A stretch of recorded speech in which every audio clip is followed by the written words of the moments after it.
come from a family where we used to call our house as a leaking palace, where we had to keep the utensils beside us while sleeping in the monsoon time, because no matter what plastic you put, there is going to be a leakage. Person who had seen that leaking palace, and if he has to imagine that he would be buying a house in Mumbai, Hmm. that was just out of the reach, I would say. But Same as. today, I am very proud that I am still an owner of three houses which I have, and still my parents can live in luxury. Before I introduce to our today's guest, I want you guys to imagine a little scenario. So try to be with me here and close your eyes. Now imagine you're in a small room that you call home and you share that space with your siblings and parents. You somehow adjust and make space to sleep, but to make it worse, it starts raining and the roof starts leaking. And now you gotta struggle even more for the space. Now, fast forward to today, where despite living in such tough conditions, today you own a house in Mumbai. And not just one house, you own two more houses in some of the biggest cities in India. And even in today's tough COVID times, you don't have to worry about how you'll earn a living. Sounds impossible?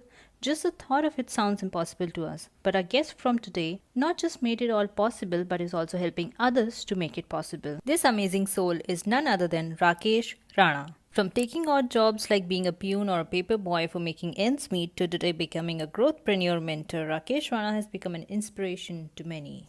I'm Meenakshi Srivastava, your host for Inspiring Explorers, and I welcome you to the show Inspiring Explorers. Each week, I'll be interviewing some of the most successful personalities who will share with us their inspiring life journeys and some of the interesting travel experiences that are not limited to sightseeing. Guys, make sure you share this episode with your friends.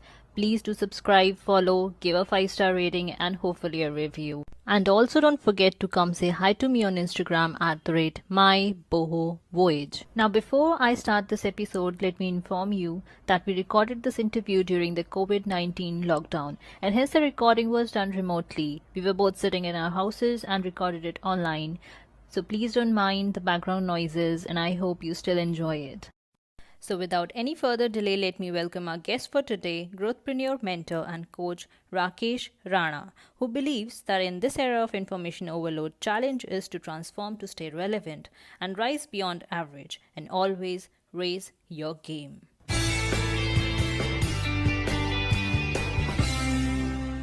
Welcome to Inspiring Explorers, sir, and thank you so much for making time for us. Actually, it's my pleasure to be on your show.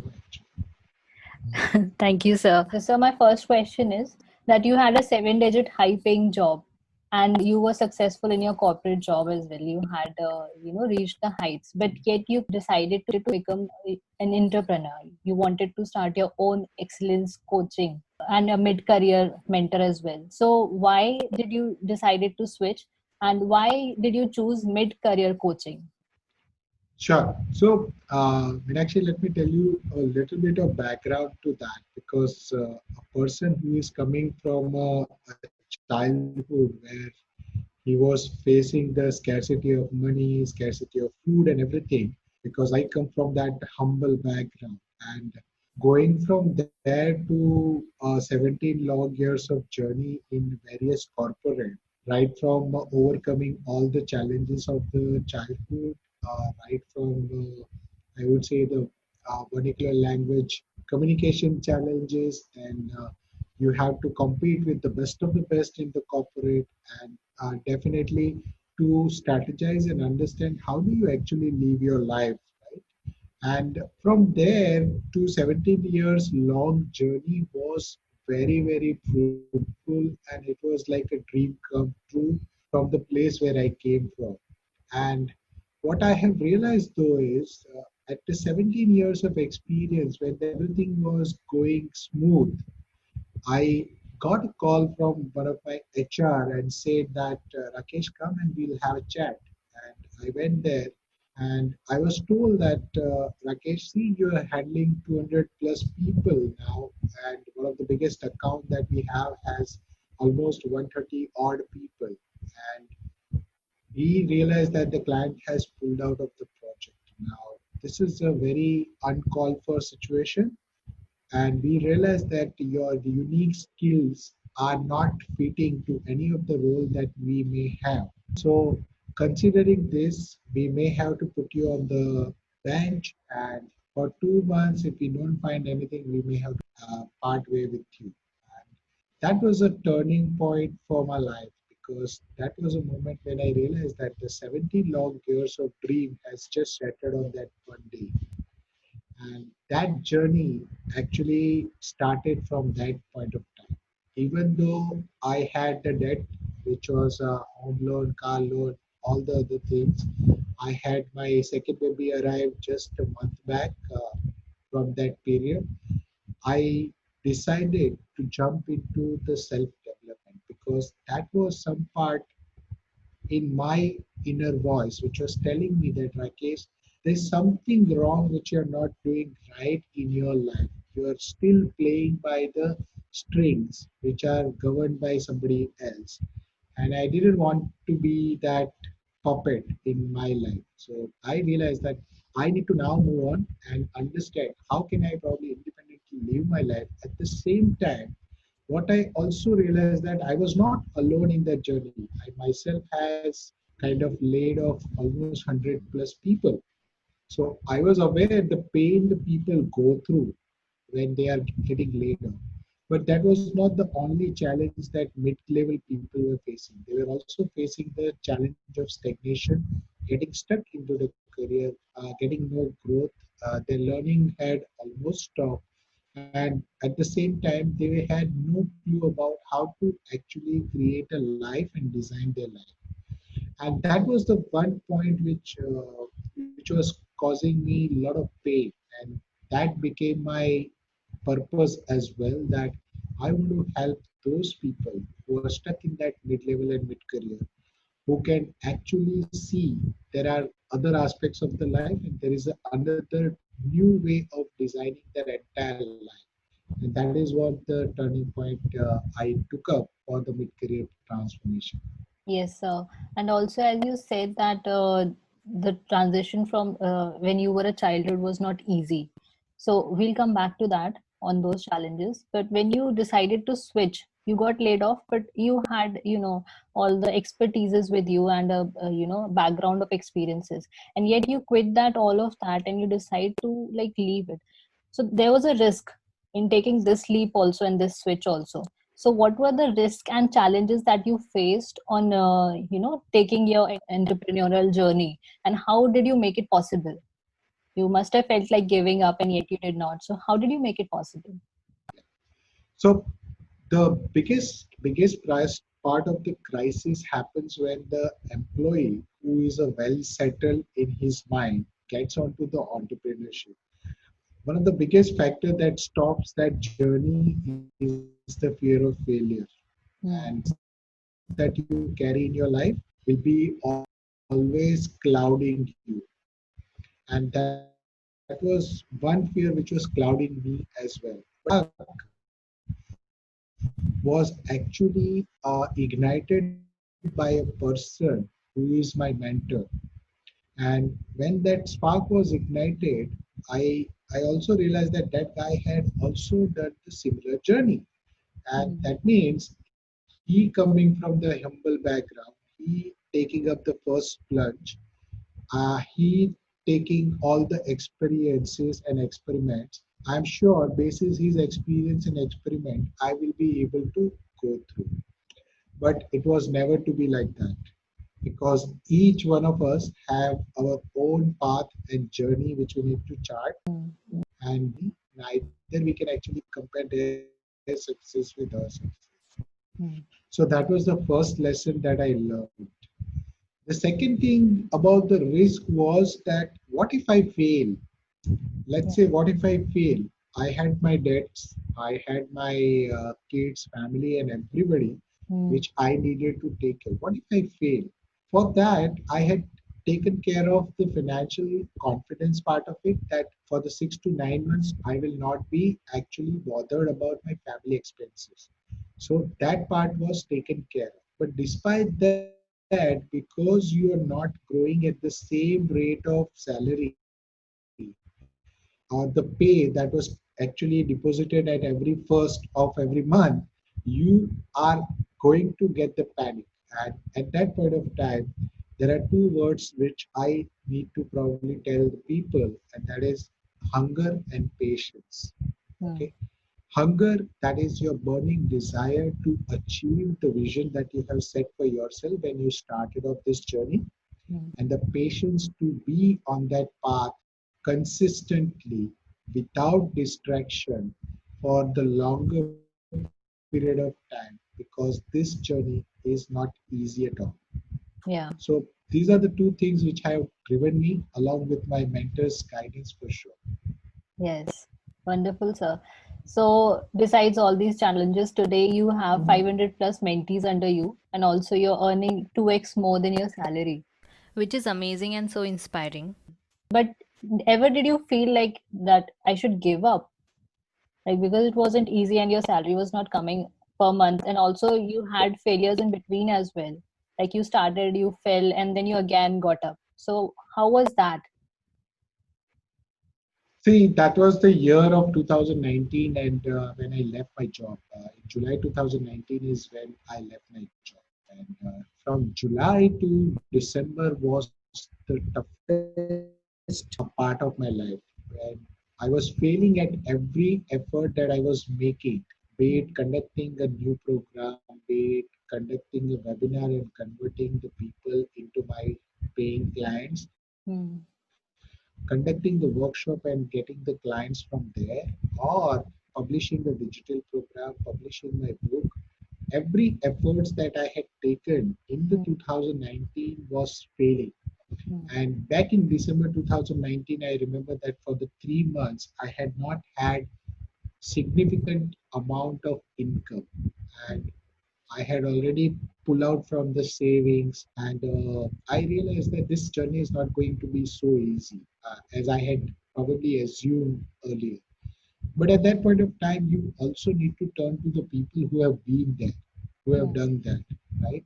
And luckily for me, and fortunately for me, I had enrolled into the program where two of my mentors are so well versed with these situations that they are very much aware that what would be my mental condition at that point of time. Hmm. But while mental will handle you and tell you how to handle the situation, it is you, your mind, who will actually control everything. And that is where you need to work inwards. While everybody is looking for the success outside, nobody wants to work inwards. The external success is only a reflection of your internal success. And as long as you can actually achieve that internal success, external success is just inevitable. You can definitely attain at any given time. But what is more difficult is getting your mindset. And Hmm. during that toughest period of my life, I would say that I acquired the toughest mindset as well. To Hmm. not give up, to be persistent in my efforts, to consistently actually trying new things. And Hmm. come January onwards, I have changed my own self image in my eyes. That is, when I look at myself, earlier I used to look at myself as a failure of 6 months into entrepreneurship. Hmm. But now I look at that the 6 months of learning experience, these failures have actually taught me what is not working for me Hmm. and what can be work. And Hmm. that has brought the success that I have seen in the last 3 months. Was able to probably double the salary that I was earning in a month. And I'm sure that continuously I'll be scaling the new heights in future as well. Definitely, sir. We hope for the best for you and more success. So, sir, you said that in your childhood you faced certain challenges. So, what were those challenges that you were talking about? That wasn't easy. How was it not easy? Yeah. So, unlike all the childhood that people have, right? All the successful people who come from the humble background and Hmm. the poor background where they were fighting for the survival, they were fighting for the both hand meeting, and their parents were working. Hmm. Everything was common except one thing, that I was never a failure on my study part. Hmm. That was the brightest spot in my entire childhood, because me as an eldest son was leading the family right from the age of 10. And Hmm. when you have to lead the family when your parents are out for 12 hours, working for somebody else and still not able to make the both ends meet with two siblings also to take care of, it Mm. becomes a hectic job for a child of 10 years to, let's say, 21-year old. Mm. And that was the challenge which I overcame by continually upgrading myself in that childhood as well. That Mm. means every vacation I used to go for earning something, right from becoming a courier to peon to chaiwala to bookseller to a mechanic. Any odd job that comes my way, I used to go there and actually grab that so that I can help my family. And because I had to take care of my siblings as well, I had to take care of their study as well. Mm. So never ever was a chance for us to have parents asking us, "Beta, is the homework done?" Mm. And that was never the chance because my mother used to come from 8 o'clock in the morning till 9 o'clock in the 8 o'clock in the night. So we never had a chance to speak to them and say that what is going on in your life as a study. And obviously there was a scarcity, obviously there was a lot of tough times that I have gone through, but that has brought me a couple of values that I still carry in my life, and Mm. that is the growth and the leadership. Mm. Everything what I am doing or trying to do, that is the first in my family, right from being an Mm. engineer, right from being probably a person who has gone out of their city, because no one in my dynasty had gone out for work in this work outside my city. Mm. So those things have been always first attached to me. But those first I could do it because I was taking the lead right from the childhood, right from the Mm. foundation. So, sir, all those leadership qualities helped you, and today you are what you are through your failures. So, how important do you think is it to invest on one's mindset? Because it's all over here. Yes, and this is an interesting question, and many of the viewers may not probably resonate well with that as well because Exactly. they Yeah. have been always outward looking people, right, who Mm. are seeking the success and the growth and money, wealth, and everything. They are just seeking from the outside world, while they see the failure as a strategic, I would say, strategic sequence of actions that they could take or they couldn't take. Whereas for me, the failure has been always that I failed in the mind first and then outside. Mm. And that is where I realized the importance of actually training the mind. Mm. And until very recently, nobody was even aware of this word called the mindset. Mm. If you look at the Indian history, the self-development industry has come up a mushroom only in the last couple of years. And Yeah. within that last couple of years, only now that people are talking about the mindset part, because now all the strategies, tactics, and everything has already proven failed. Mm. Because as the situation, as the business cycle run, your techniques, strategies will need to change. But what doesn't change is the mindset, because the mindset, either you carry the mindset of a winner or you carry the mindset of a victim. Mm. And which mindset is operating at which time, how much you are aware of it, how much you are able to analyze your emotions, your thoughts, your actions, and basis that, how are you managing those emotions, thoughts, and actions. This is all about mindset. But Mm. this subject itself is so wide and so profound that many the practical people will not be able to just take it on face. They Mm. have to experience it, they have to fail, and then they understand. Many people, even in my corporate life, they have never understood this feeling. They have, at the most, the people have gone into the mindset is believe in yourself. But that believe Mm. in yourself is one sentence which never satisfies you as a person.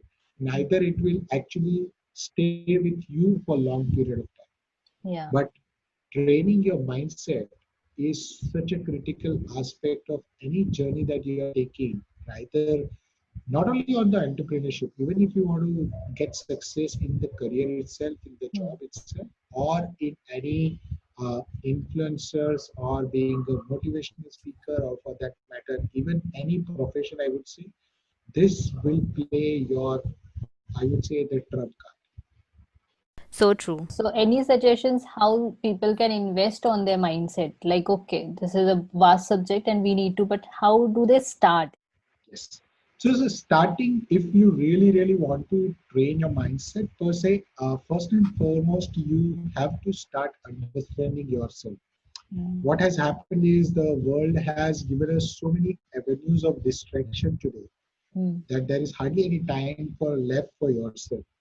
And that is the first major breaking point between you and your mindset. Mm. And that is the first thing which you need to do. That is first become aware of yourself, your emotion, your thoughts, your actions. When are they coming? Why are they coming? What situations are triggering that? And in the process, you also deep dive into yourself by understanding who you really are. Mm. Once you start understanding who you really are, whether you are an angry person, whether you are a calm and peaceful person by nature, what is causing that peace or anger? Mm. Is it your past which is causing that? What are your limiting belief that is actually stopping you at certain point of time? Let's say you want to venture out into business. What will stop you? Let's say you have to give a speech. What will stop you there? So those aspects we need to understand by understanding ourselves first. Okay. Mm. Once we understand ourselves, the second thing which we need to understand within that parameter is what are the driving force for us. That is, what will drive us? Whether doing something which I have been doing will drive me, or doing something else will drive me. So what is that passion we call, right? Mm. uh, and in passion, I always give this definition, so I want to give it to you as well. Passion is something which you want to do so badly that you can do it for free, but you do it so well that you can be paid for. Mm. And when you know this, that this is what my passion is, then you understand that, okay, by using this passion, how can I improve somebody else's life? Because the passion, if you are using for yourself, is called hobby. But Yes. passion, when it is put to use for somebody else's life or impact, then it is called the passion.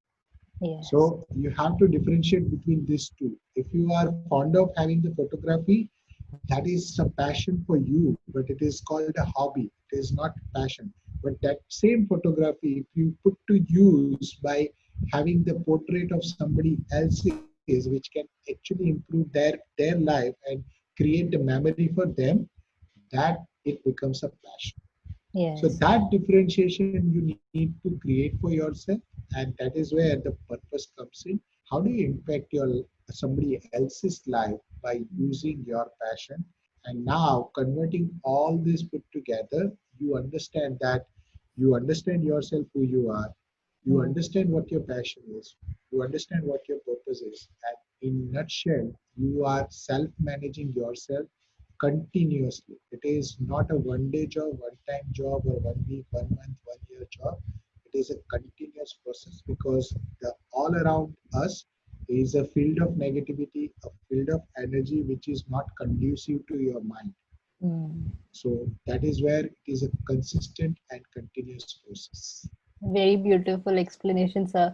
Because I think nobody knew this differentiation between passion. So, sir, you always believe in raise your bar. You always work on this motto that raise your bar. So, what is that? And why do you keep saying raise your bar? And how do we do that? Yes. So this has come from my own experience that I have been doing since the childhood. Like mentioned about my own childhood, every childhood has certain dreams, right? Hmm. And those dreams die when you grow up. Most of the people, when they come to the college time frame, they start enjoying their life in the college, and by that time they also realize I'm not meant for my dreams. I Hmm. have to actually give up and abandon my dreams. But nobody has been taught this way that why don't you pursue your dream? So Yeah. my pursuit of dream was always been growing one step further. one step further, one step further. So the growth has been very perennial in my entire life journey till now. And what I have also realized that in the process, I was continuously challenging myself.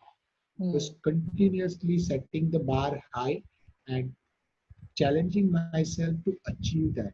So, for Hmm. example, I come from a family where we used to call our house as a leaking palace, where we had to keep the utensils beside us while sleeping in the monsoon time, because no matter what plastic you put, there is going to be a leakage.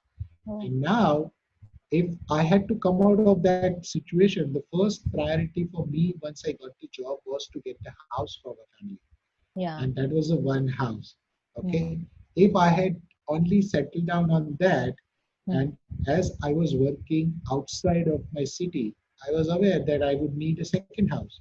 So we got a Yes. second house when the all generation of my time would not even think about buying their first house. At that point of time, I bought my second house, Wow. then the third, then the fourth. So I continued to invest in myself and continued to challenge myself that what is possible.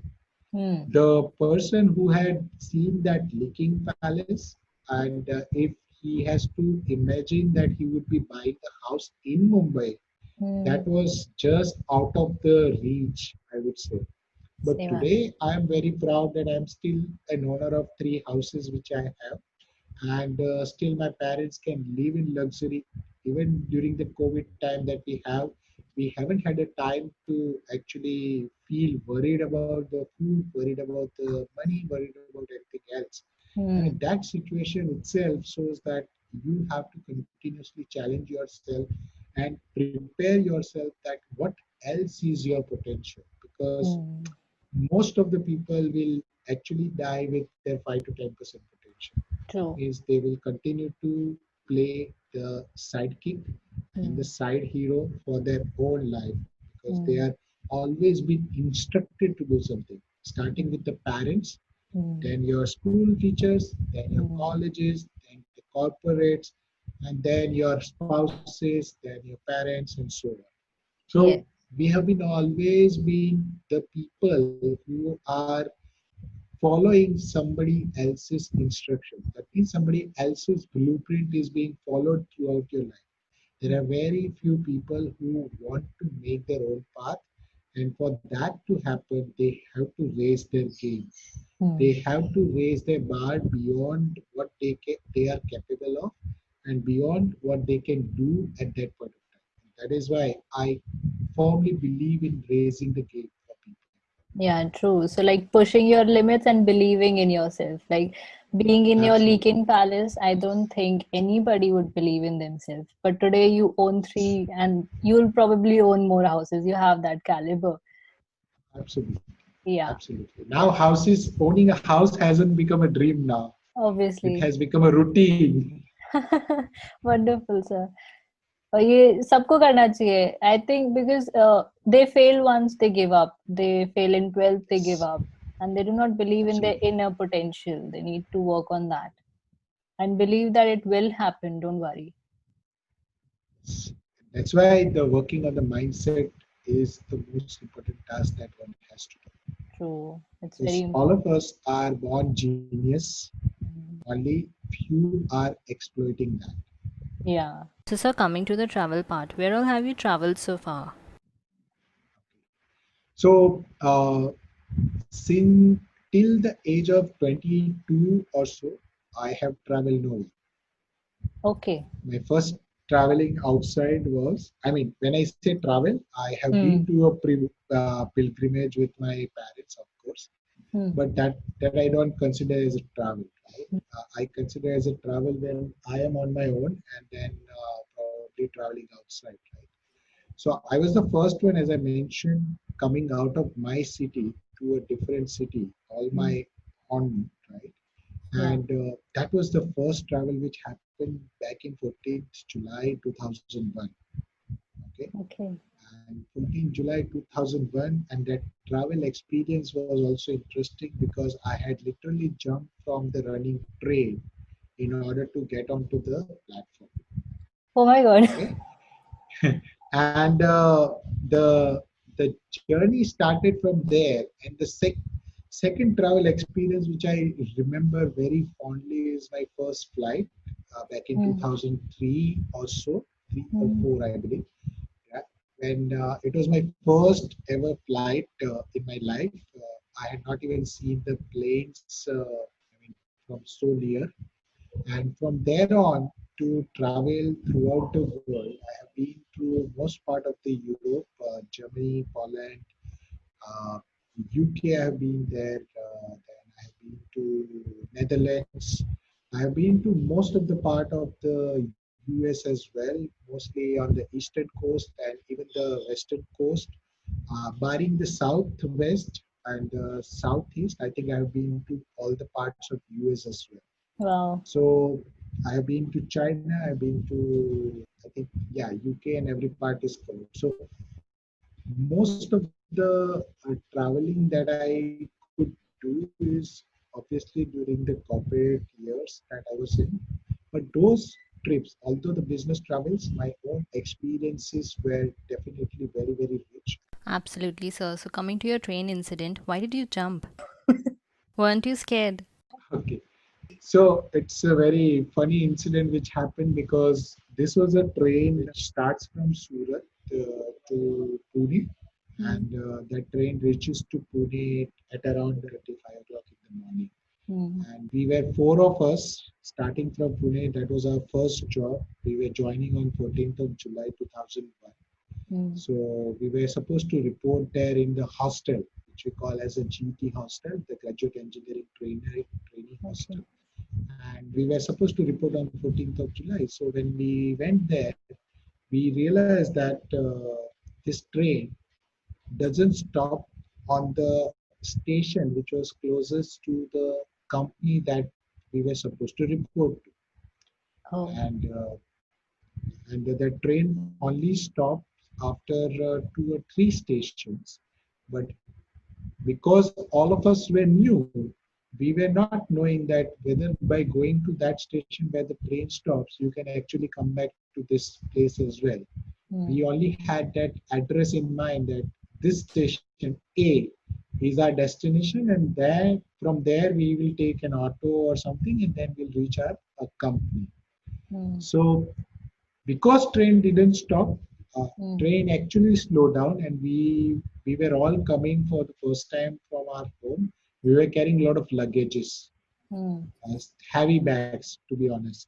And as the train slowed down and everybody told that the train is not going to stop here, so three of the friends actually jump out with the train slowed, and I was the last one to actually go down. And by the time the train started speeding up, and I was simply left behind. And I threw my luggage on the platform, and I literally jumped out of the train because they were just pulling me with my luggage actually. One of the bag was in my hand, and they were just pulling me out. Otherwise, I would have actually gone to different station, and all were under tremendous panic at that point of time. But that was the hilarious incident because we realized that that station was far away from the company than the other station where train was supposed to stop. तो फालतू में कूद लिए फिर.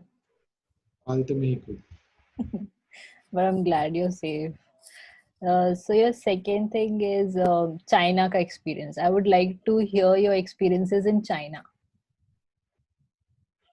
China experience was fantastic because I think never before in my life I had seen the city like this. I was based out of Shanghai for almost 8 to 10 days, Hmm. and we went from a company called General Motors, which is a very well renowned brand, and it was a leader at that point of time.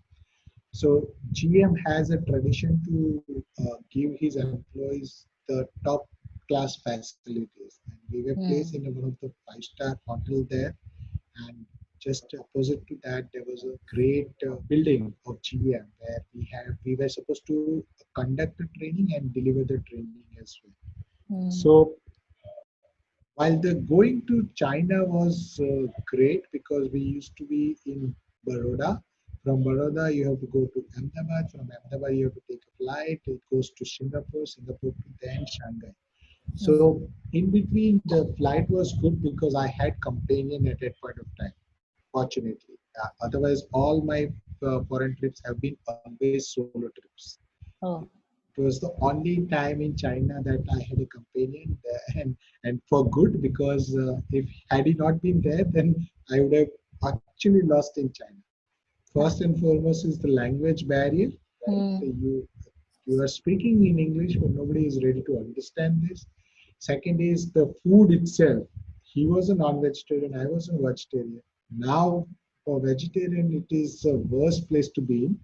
So we were just hungry or surviving on something which was not enough for us.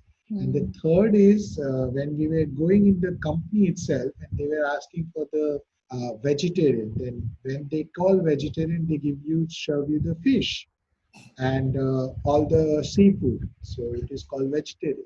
I was surprised, shocked, and when I sat on the table, I specifically told green vegetarian, green vegetables, and I was surviving on those days for green vegetables, and that is just boiled, half boiled kind of thing. But the best thing in the lunch was actually the kava. You get a tea, the black tea. That is one of the most tastiest black tea that I ever had. And but we were searching for food. The China experience was all about shopping and searching the food. Yes. Yeah. और हर जगह vegetarian food ढूंढना is also a, task Oh for yes, vegetarians. yes. But I mean, I was an vegetarian, so in the breakfast I used to take it, but still outside you won't get it. So I mean, egg is not normal to them. For them, egg is a breakfast. हाँ, I is Nothing more, vegetarian. nothing less. Yeah. हाँ. Otherwise, you have to find it very difficult. Even Germany, I think you find the food. I think everywhere except China, you find the food easily. हाँ. Ultimately you will find the McDonald's that you get it anyway.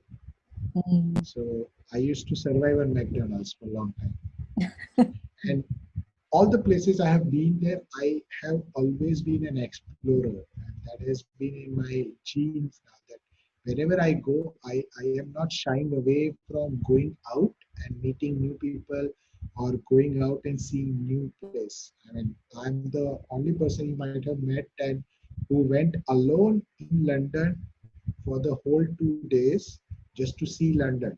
I would say that London you will not feel strange. The strangest part is in China. That is something strange because one day we went to buy something.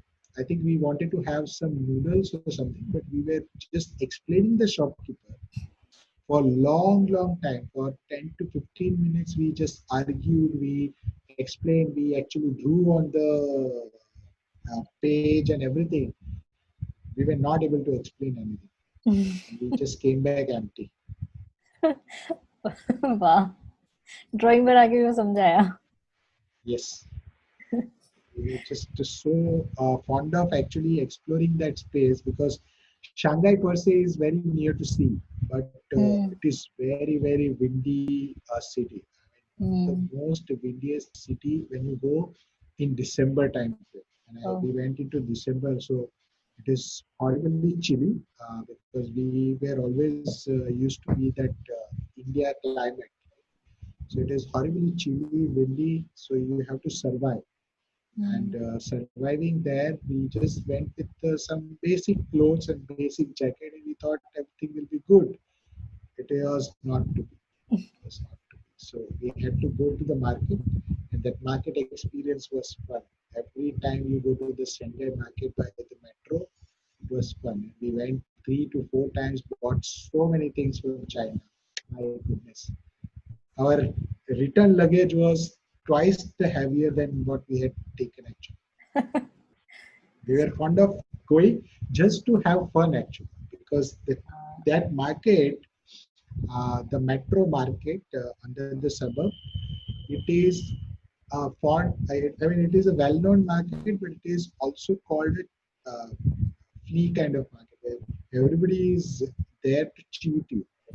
They will Oh, tell you the price which you can actually never imagine. They will give you, this is a Rado, please take it. It is $4,000.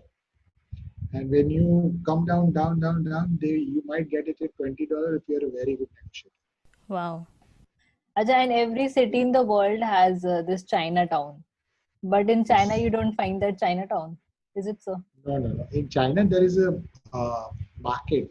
This Shanghai has a great market towards the, I think, the central of China, Shanghai, where you have to actually go by a metro and reach there. But Mm. we used to just go for negotiation.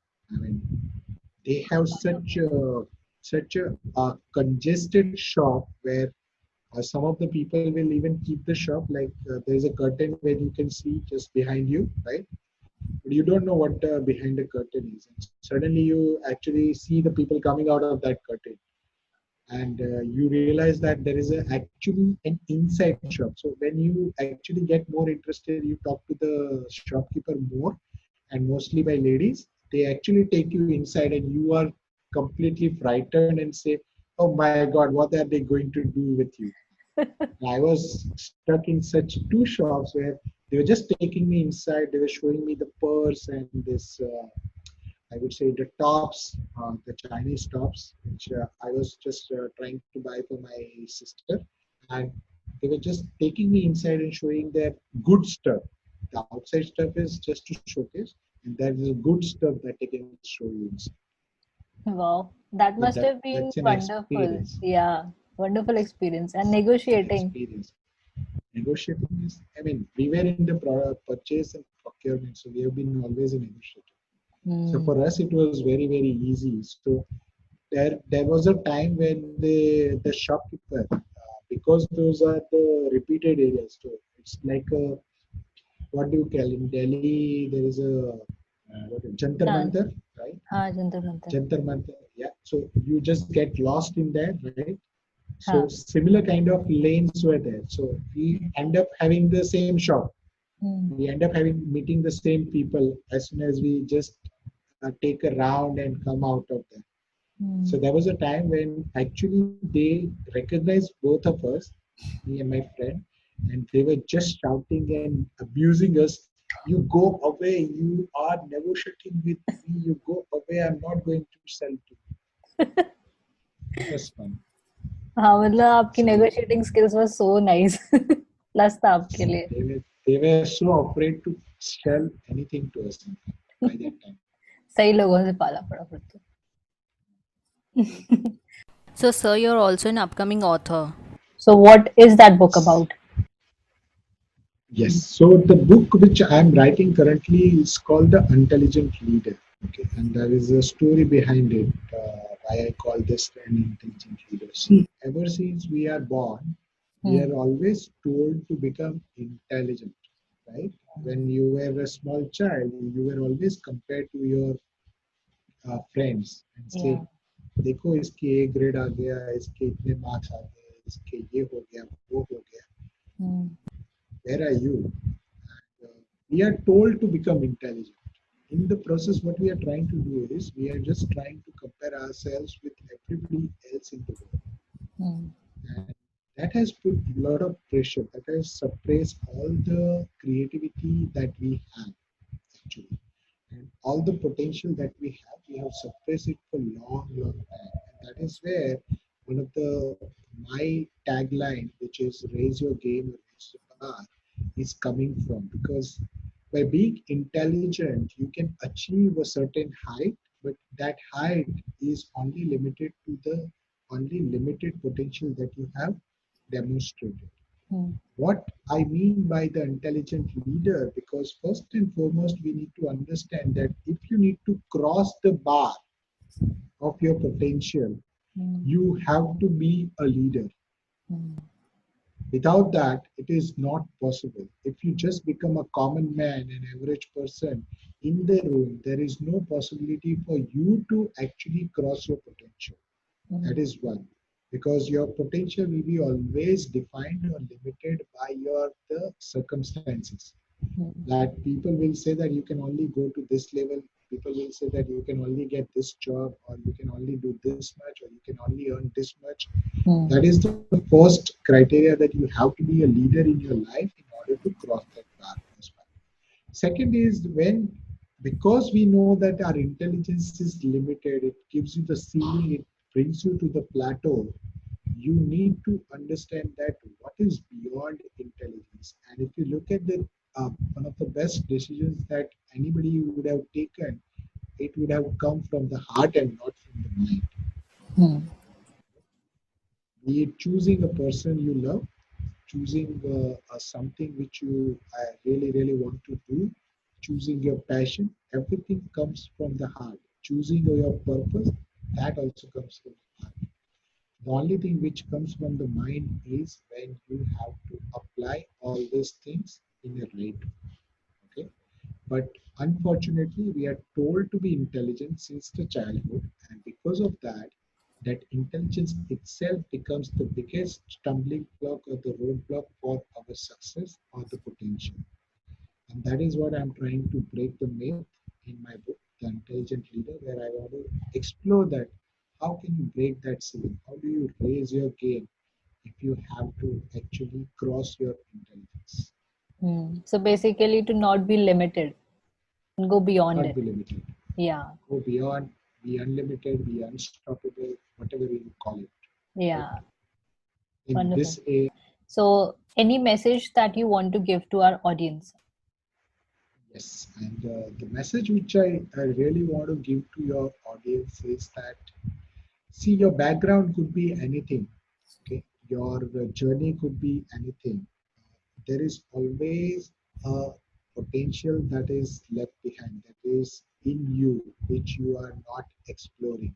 But beyond that, who you can become is unlimited, and no failures can actually define that potential. So don't let your failures define your success. Okay, and also don't let others actually kill your dreams. That is what I want each and everyone to understand and probably raise their game accordingly. Yes, such a beautiful message, sir. Okay, sir. And how can our listeners connect with you?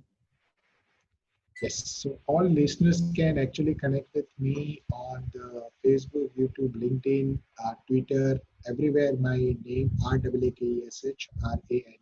Just search on the Google, you'll find me there. Yeah. Also, the links will be in the description. Thank you so much, sir. Thank you so much for your time and making out time for this show. We really appreciated it, and it was lovely having you here. Thank you very much, Meenakshi. Wish you all the best for your show, as well as passing these messages to the world as well. Thank you so much, sir.